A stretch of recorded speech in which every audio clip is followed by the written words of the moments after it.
What do you do when you file an incident report and your supervisor deletes it? 3 park rangers faced that exact situation. They documented what they found, followed protocol, filed everything correctly, and were told to rewrite their reports as standard disappearance and routine patrols. Tonight, you're hearing what really happened in the dead zones. Subscribe, comment where you're listening from, because the first story involves 4 search dogs that vomited when they caught a missing child's scent. And by the end of story 3, you'll understand why some training manuals have entire sections deleted overnight.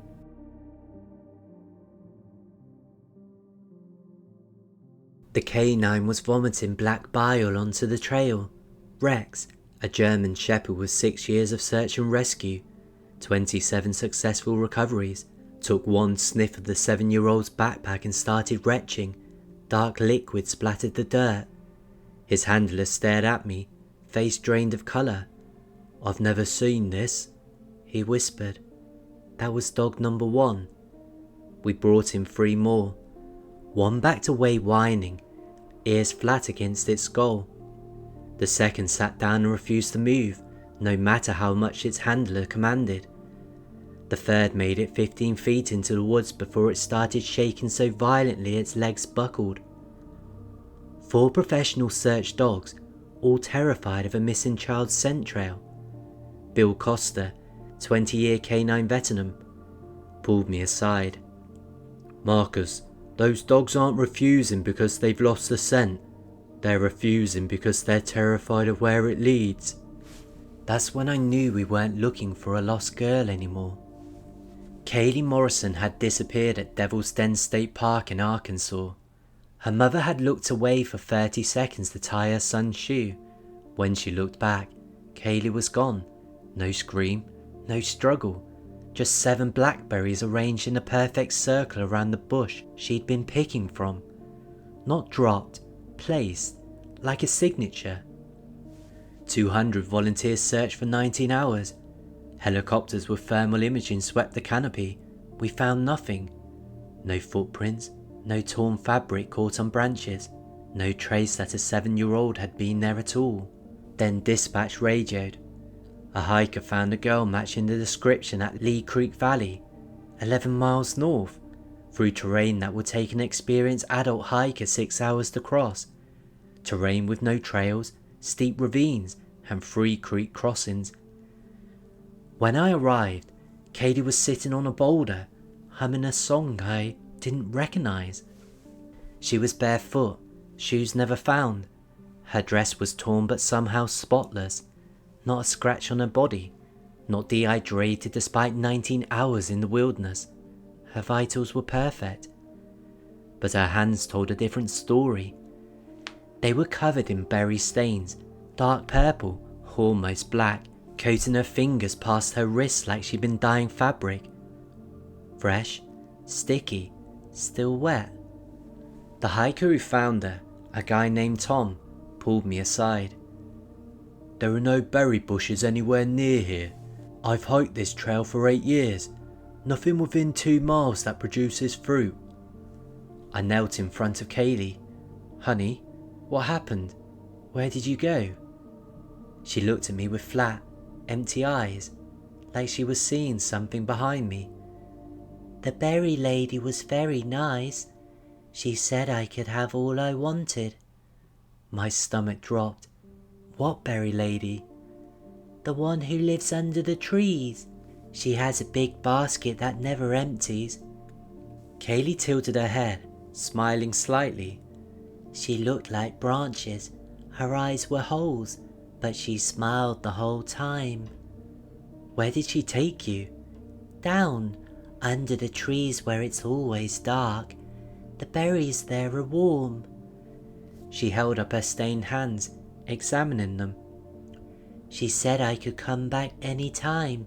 She said my brother could come too." The medical team found nothing wrong with her, perfect health. The only anomaly was those stains. 3 days later, the state lab called. "Marcus, where exactly did this child go?" "We don't know. That's why we're testing." "These compounds, They're consistent with plant-based anthocyanins, but the molecule structure doesn't match anything in our database. We sent samples to a botanist at the university. She's never seen anything like it. These aren't from any plant species that exist in North America. Maybe not from any plant that exists, period. I wrote everything in my report. The canine refusals, the impossible distance, the non-existent berry compounds. Kaylee's description of an entity made of branches with holes for eyes. My supervisor Jim crossed it all out with a red pen. Rewrite it. Child wandered, became disorientated, found by search team. But that's not what... He slid a manual across the desk I'd never seen before. Addendum 7R. Protocols for rangers working in cluster zones. Canine tracking refusals in designated zones. Reporters' weather interference. Child witness statements referencing non-human entities.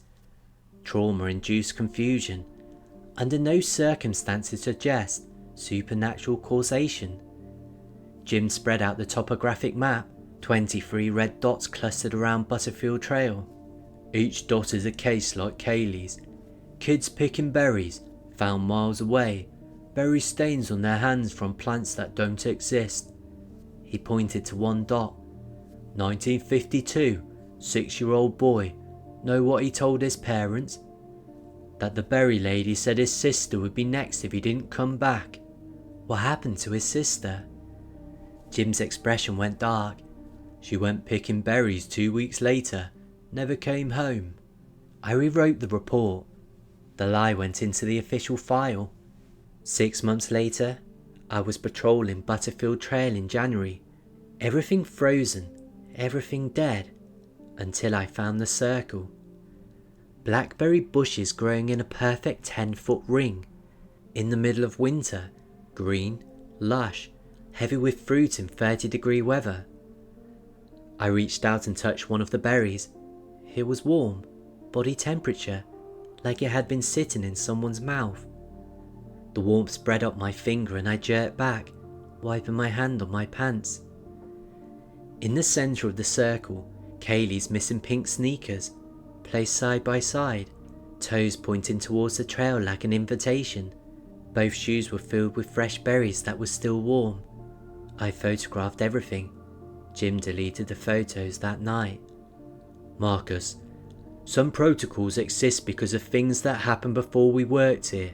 You follow them, you don't ask questions, and you don't go looking for answers in places that already have too many bodies buried. Last month, Kaylee's mother called me. She's been drawing the same picture over and over, she said, voice shaking. A woman with branches for arms and holes where her eyes should be, standing in a circle of berry bushes. Kids draw strange things. At the bottom of every single drawing, she writes the same thing. She's waiting for me to come back. A long pause. Ranger Webb, Kaylee keeps asking if we could go to Devil's Den this weekend. She wants to pick berries. Should I let her go?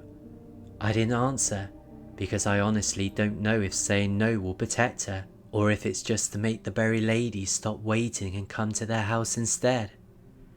I drive past Berryfield Trail every week, and sometimes, in my peripheral vision, I see her standing inside the tree line, made of bark and branches, holes where her eyes should be, always smiling, because she knows Kaylee will come back. They always do.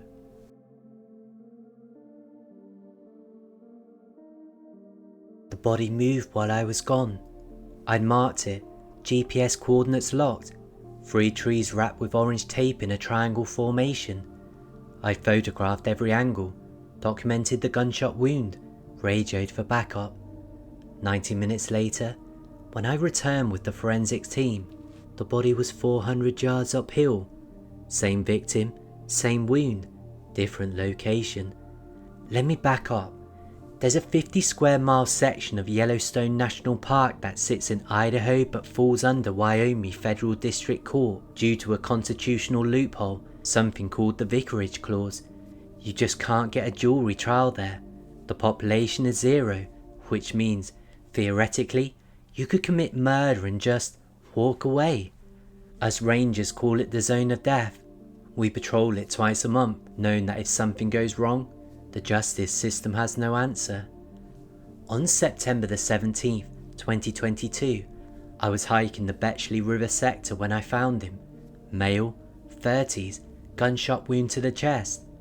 Dead maybe 6 hours based on rigor mortis. No wallet, no phone, no ID. Someone had stripped him clean. I marked my GPS, took photographs from 6 different angles. The body was face up, left arm bent at an unnatural angle, leg sprayed.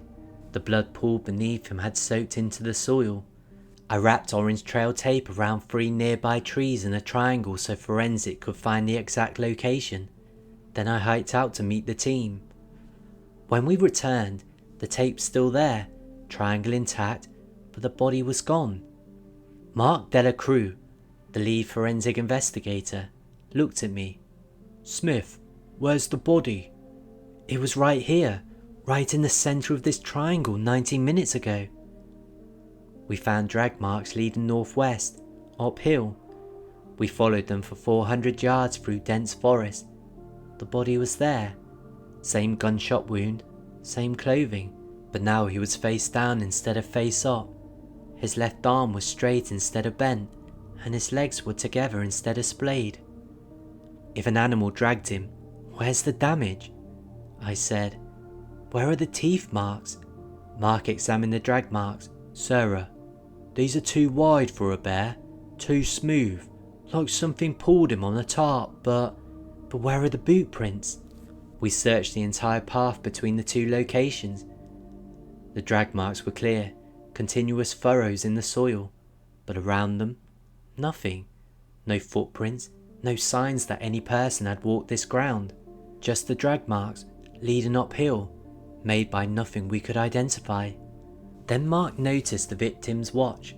It had stopped, damaged in the fall probably. The time read 11:52 AM. I checked my photos. Timestamp 11:47 AM, 5 minutes before his watch stopped. "Mark, I found him at 11:42. I photographed him at 11:47. He was already dead." Mark stared at the watch.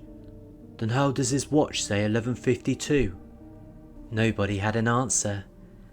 I filed my report that night. The next morning, I logged in to check the status. The coordinates had changed. My report now read, the victim discovered at the coordinates of the second location, the place we found him after he moved, like I found him there originally. I called records. There's been an error. I need to correct my coordinates. "There's no error, Ranger Smith. Your report is accurate as filed." "But I didn't file those coordinates." "According to your body cam footage, you discovered the victim at the location listed." I pulled up my body cam video, frame by frame. I watched myself hike directly to the second location, find the body face down, radio dispatch from those coordinates. But I knew with absolute certainty that I found them face up at the first location. I drove back to the zone that afternoon, hiked to the first location where I tied orange tape around 3 trees. The trees had no tape, no marks where the tape had been attached, no indication anything had been tied to them. But my roll of trail tape was missing 3 pieces. I confronted my supervisor, Patricia Voss. She listened without interrupting. When I finished, she pulled up a memo from a locked drawer, stamped, internal use only. Memorandum 44ZD, Geographic Anomaly Protocol. All incidents within the Zone of Death Idaho section are subject to spatial inconsistencies. Rangers reporting such inconsistencies will have reports administratively corrected to reflect final evidence locations. "Things move in the zone," Pat said quietly. "Bodies, evidence, markers. We don't know why. We correct reports because we can't explain the alternative." She showed me other cases, 2017, 2003, 1987. Always bodies found, marked, moved. Every single case, the body moved northwest, she said. Always the same direction. How far? Varies.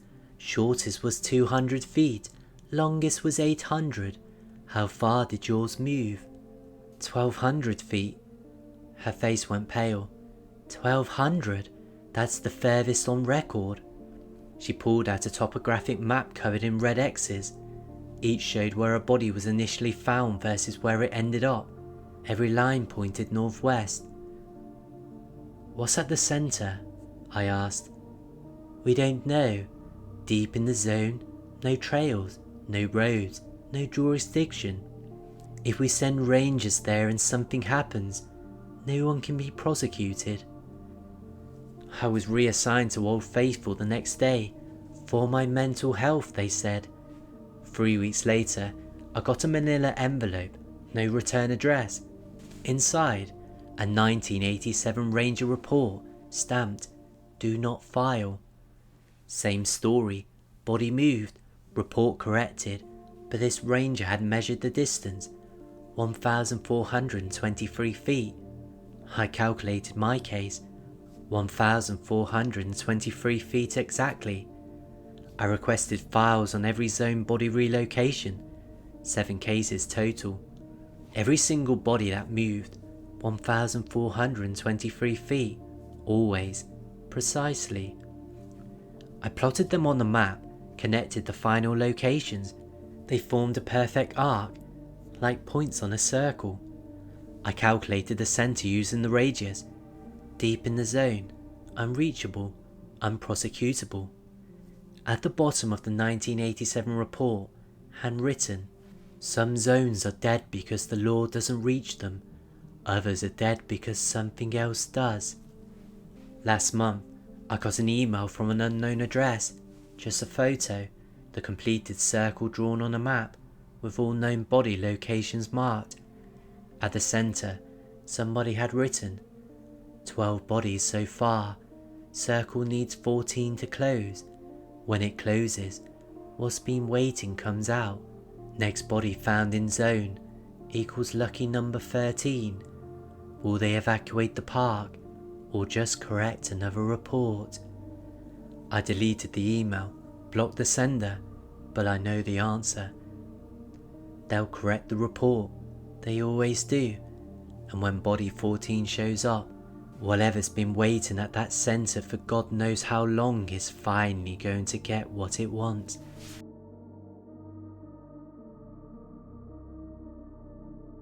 At 3:33 AM, all 7 emergency beacons activated at once, not within a few minutes, simultaneously, same time stamped to the second, 3:33:47. I was lead survivor instructor at the Great Smoky Mountains National Park's North Rim training station. We'd run this overnight exercise for 12 years without incident. 7 recruits, each alone in the wilderness for 12 hours with minimal gear. Test their navigation, self-reliance, ability to handle isolation. The beacons weren't supposed to activate unless someone was dying. Rachel Kim, my co-instructor, stared at the emergency panel lit up like a Christmas tree. Equipment malfunction? All 7 at once? That's not a malfunction. We tried raising them on the radio. Nothing but static.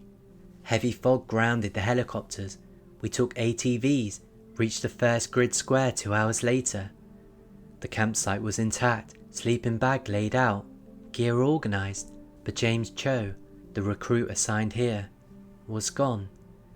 Same story at 5 more locations.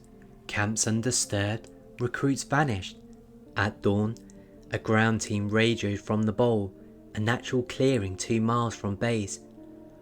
We found them, all 6. You need to see this now. When we arrived, I understood why his voice had been shaking. The 6 recruits were lying in a perfect circle, heads pointed towards the center, feet outwards, like spokes on a wheel, all unconscious, all breathing normally, no injuries. And in the exact center of the circle, their 7 emergency beacons were stacked in a pyramid. I counted twice, 6 recruits, 7 beacons. Stephanie Marsh, assigned to Grid 7, 8 miles from here, was missing. None of these recruits had been positioned anywhere near the bowl. The closest was 4 miles away. There were no footprints showing how 6 people had crossed dense forest to reach this clearing. No broken branches, no trampled undergrowth. It was like they'd been placed here. The 6 were airlifted to Knoxville Medical Center. We searched for Stephanie for 14 days. 400 personnel. Grid search of 40 square miles. K9 units. Thermal imaging. Drones. The dogs tracked her scent from Grid 7 to the bowl.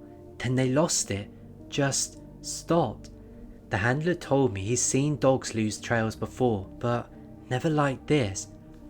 It's like she walked to this spot and vanished into thin air. On day 4, the 6 hospitalized recruits woke up, all at the same time, 2:17 p.m, October the 27th, 2016. The nurses said they opened their eyes within a 10-second window and started screaming. They were screaming the same phrase, "She went with them." When they calmed down, none remembered anything after 3:30 a.m. They remember setting up camp, lying down, and then waking up in hospital. But Amanda Torres had something carved into her left forearm, superficial, like scratch with a thorn, but deliberate. 7 called, 6 returned. Amanda had no memory of this being done. The wound was about 12 hours old, consistent with the night of the incident. After 14 days, we called off the search. The family held a memorial service. Then on November the 6th, 16 days after she vanished, Stephanie walked out of the woods near Cada's Cove. A hunter named Ray McLennan saw her stumble from the tree line. He almost didn't recognize her as a human. She looked old, white hair, deeply lined face, hunched posture, moving like her joints ached. Ray thought she was a lost elderly hiker until she got close enough to see her training uniform. It was Stephanie Marsh. But Stephanie Marsh had been 23 years old 16 days ago. The woman they found looked 53. Hospital tests confirmed identity through DNA, but her body told a different story. Her telomeres, protective caps on the chromosomes that shorten with age, matched someone in their early 50s. Her bone density had decreased, her skin elasticity was gone. Biologically, Stephanie Marsh was 53 years old.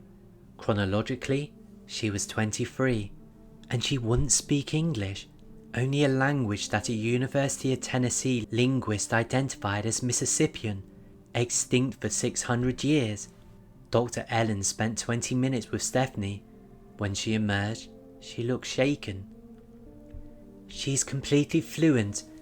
This isn't someone who learned phrases. She thinks in this language. What did she say? Dr. Ellen checked her notes. She said, "The old people under the hills fed us for 7 seasons." She said, "Time moves wrong when you go down." She said, "I didn't want to come back, but they said someone had to tell them that they're still waiting for the rest." 3 days later, the park service held an emergency meeting. Stephanie was transferred to an undisclosed facility. Her family couldn't visit. The 6 surviving recruits signed non-disclosure agreements threatening federal prosecution if they talked. I was handed the same NDA. What if I refuse? The lawyer looked at me. "Then you're terminated and we pursue legal action anyway. This way, you keep your pension." I signed. They told me to revise my report. Training exercise concluded early due to weather. All personnel safe. Then they showed me 3 other incidents. 2003, 1987, 1971. All from North Rim, all similar. Recruits found in formations, missing time, people who vanished and came back wrong. "This has happened before," I said. "Yes, that's why we're stopping overnight programs here, permanently." I checked the training manual. Section 7, North Rim Night Operations, 10 pages of protocols, the 2017 manual. Section 7 was completely gone, just deleted. I'd saved my copy. The warnings we ignored. Avoid solo positioning in missing 411 cluster zones. Never conduct night exercises near pre-Columbian archaeological sites. If recruits report hearing voices in unison, evacuate immediately. Formations of 7 are not coincidental. 5 years later, a journalist named Peter Rexley contacted me. He'd found a cave near the bowl before the Park Service dynamited it shut. Structural instability, they said. Peter showed me photos taken before demolition.